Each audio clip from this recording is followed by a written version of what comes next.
আন্দামান সিরিজের চতুর্থ তথা শেষ পর্বে আপনাদের স্বাগত। গত 1 মার্চ 2024 আমরা নীল আইল্যান্ড থেকে ফিরে আসি পোর্ট ব্লেয়ারে। পরদিন সকালবেলা বেরিয়ে পড়ি বারাটাঙের উদ্দেশ্যে। পোর্ট ব্লেয়ার থেকে 50 কিলোমিটার উত্তরে ছিরকাটাঙে পৌঁছে সেখান থেকে কনভয়ের সাথে পেরোতে হয় ছিরকাটাং জঙ্গল। এই জঙ্গলেই বাস জারোয়া উপজাতির। সময়ের সাথে সাথে অনেকটাই তথাকথিত সভ্য সমাজের সাথে পরিচিত হয়ে উঠেছেন এনারা।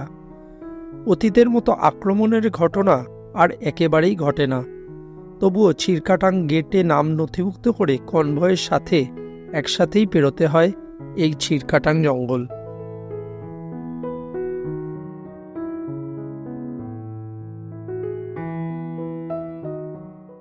Good morning. আজ 2রা মার্চ 2024 শনিবার। আমরা আজকে যাচ্ছি বারাটাঙে। আমাদের পিছনেই রয়েছে চেকপোস্ট। চেকপোস্টের পরেই শুরু হবে হচ্ছে ট্রাইবাল জোন। এখন বাজে সকাল 8:30। আমাদের কনভয় যাবে সকাল 9টায়। এখানে এই যে চেকপোস্টে যখন তখন যে কোনো গাড়ি যাতায়াত করতে পারে না। বারাটাং যেতে গেলে দিনের মধ্যে 4 বার এই চেকপোস্টের গেট খোলা হয়। সকাল 6টা, সকাল 9টা, দুপুর 12টা আর দুপুর 2:30-টে। আর বারাটাং থেকে যেসব গাড়ি আসে তারা আসে হচ্ছে 6:30, 9:30, 12:30 এবং 3টে। তাই 3টের পরে যদি কেউ আসতে চায় তারা কিন্তু এখান দিয়ে আসতে পারবে না। আমরা এখন যে জায়গাটায় রয়েছি তার নাম ছিরকাটাং। এই ছিরকাটাং চেকপোস্ট হচ্ছে পোর্ট ব্লেয়ার থেকে 50 কিলোমিটার দূরে। আরও যে আমরা বারাটাং যাব আরও 50 কিলোমিটার।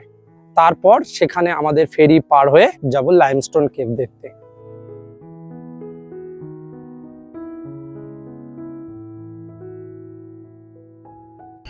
আমরা আজকে যাচ্ছি বারাটাং। আমাদের দিনুদা আমাদের নিয়ে যাচ্ছে। তো জারোয়াদের কি দেখা যায় এখানে? হ্যাঁ, রাস্তায় দেখা যায়, সবসময় দেখা যায় না, মাঝে মধ্যে দেখা যায়। যদি দেখা যায় ওদের ফটোগ্রাফি ভিডিওগ্রাফি কিছু করতে পারবেন না। যদি ভিডিওগ্রাফি ফটোগ্রাফি আপনারা করেন তো আপনাদের 6 মাস জেল হতে পারে, প্লাস 25,000 টাকা ফাইন, আর ড্রাইভারের ড্রাইভিং লাইসেন্স ক্যান্সেল হয়ে যাবে।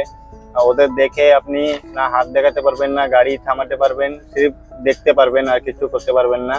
হ্যাঁ, এখানে স্পিড লিমিট আছে আপনার 40-এর অ্যাবাউট যেতে পারবেন না। সামনে গাড়ি যে আছে ওকে ওভারটেক করতে পারবেন না।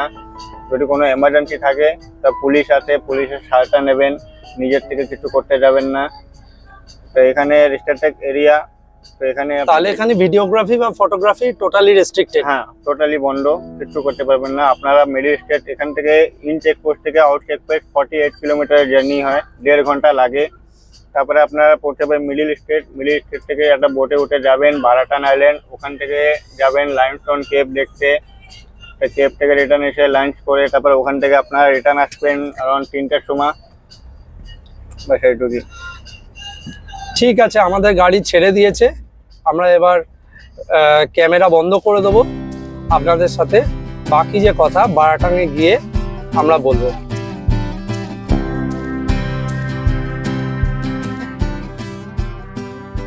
আমরা যখন বারাটাং পৌঁছালাম ঘড়িতে তখন সকাল 10:30।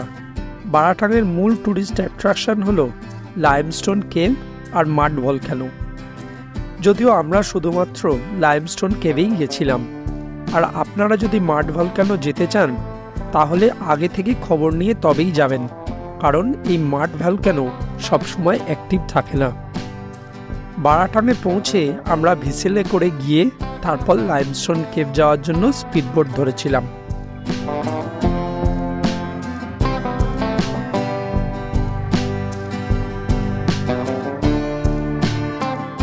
বিশাল বড় ভেসেল আপনারা দেখতে পাচ্ছেন। বাস উঠে গেছে, গাড়িও রয়েছে কয়েকটা। ওইদিকে এইখান থেকে ছাড়বে ভেসেলগুলো। আমরা এখন পরবর্তী ভেসেলের জন্য অপেক্ষা করছি। আর আমরা হেঁটে এসছি এই রাস্তা ধরে। ওই যে সোজা রাস্তাটা আছে, সোজা রাস্তাটা গিয়ে বাঁ দিকে পার্কিং ছিল, আমাদের গাড়ি ওখানে আছে। আমরা ভেসেলে পার হয়ে উল্টো দিকে ছোট নৌকা নেব, যেটা আমরা লাইমস্টোন কেভ দেখতে যাব। ভেসেলে গাড়ি উঠছে, এই ভেসেলে আমরা উঠবো। আগে গাড়ি উঠবে, বিভিন্ন যত গাড়ি যাবে, যা ক্যাপাসিটি আছে সেই অনুযায়ী। ভেসেলের ভাড়া কিন্তু খুব বেশি নয়, মানুষের জন্য পার হেড ভাড়া হচ্ছে মাত্র 12 টাকা।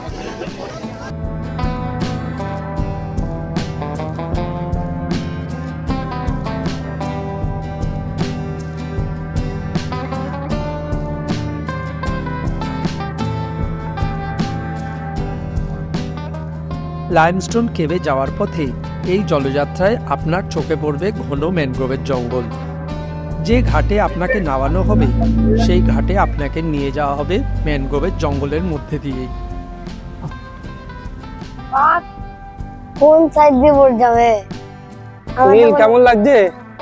পুরো অ্যামাজন ফরেস্ট।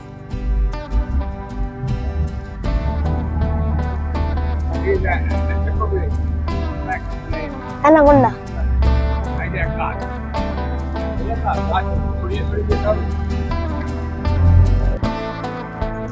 মাই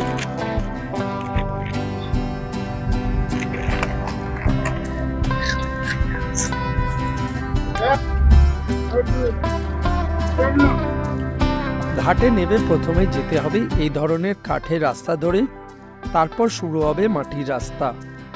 ঘাট থেকে লাইমস্টোন কেভের দূরত্ব ছিল প্রায় 1.5 কিলোমিটার।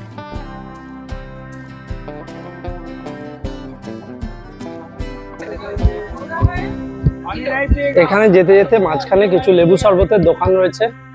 লোক অনেকটা হেঁটে এসে হাঁপিয়ে পড়েছে যারা, তারা লেবু শরবত খাচ্ছে। বাতাসের কার্বন ডাই অক্সাইড বৃষ্টির জলের সাথে মিশে তৈরি করে কার্বনিক অ্যাসিড। বৃষ্টির জল তাই হালকা অ্যাসিডিক। এই জল যখন লাইমস্টোনের ওপর পড়ে বিক্রিয়ায় তৈরি করে ক্যালসিয়াম বাইকার্বনেট আর প্রকাশ পায় বিভিন্ন আকৃতির।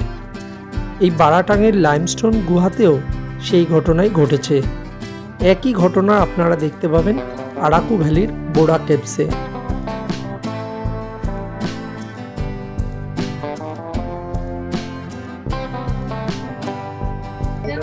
আমরা 1.5 কিলোমিটার হেঁটে লাইমস্টোন কেভ দেখে এখানে লেবুর জল আর শশা খেলাম। অনেক জল বেরিয়ে গেছে, ডিহাইড্রেটেড হয়ে গেছে আমরা। তো নীল, লেবুর জল আর শশা খেয়ে কেমন লাগছে? খুব রিফ্রেশ লাগছে। আচ্ছা, আবার হেঁটে ফিরতে হবে, চলো আর বেশি বসে লাভ নেই। লাইমস্টোন কেভ দেখে আমরা সেদিনই পোর্ট ব্লেয়ারে ফিরে গেছিলাম, আর পরদিন সকাল 9টার সময় আমাদের কলকাতার ফ্লাইট ছিল। আন্দামান আসার আগে আপনাদের অনেকের মনের মধ্যেই এই প্রশ্ন ঘুরপাক খায়, আন্দামান নিজেরা যাব না এজেন্টের সাথে যাব? আমি বলবো আপনারা স্বচ্ছন্দে নিজেরা আসতে পারেন, কেবলমাত্র কয়েকটি জিনিস মাথায় রাখবেন। আন্দামান খুবই কস্টলি জায়গা। এখানে একটা ফ্যামিলি নিজেরা বেড়াতে এলে বেড়ানোটা খুবই ব্যয় সাপেক্ষ হয়ে যাবে। তাই যদি আপনারা কয়েকটা ফ্যামিলি একসাথে আসেন তাহলে আপনাদের বেড়ানোটাও আনন্দপূর্ণ হবে আর খরচাটাও কম হবে। আজকের ভিডিও এই পর্যন্তই।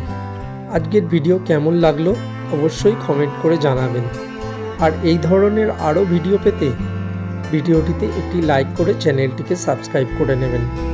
সবাই ভালো থাকবেন, সুস্থ থাকবেন। আবার দেখা হবে পরবর্তী পর্বে। ধন্যবাদ।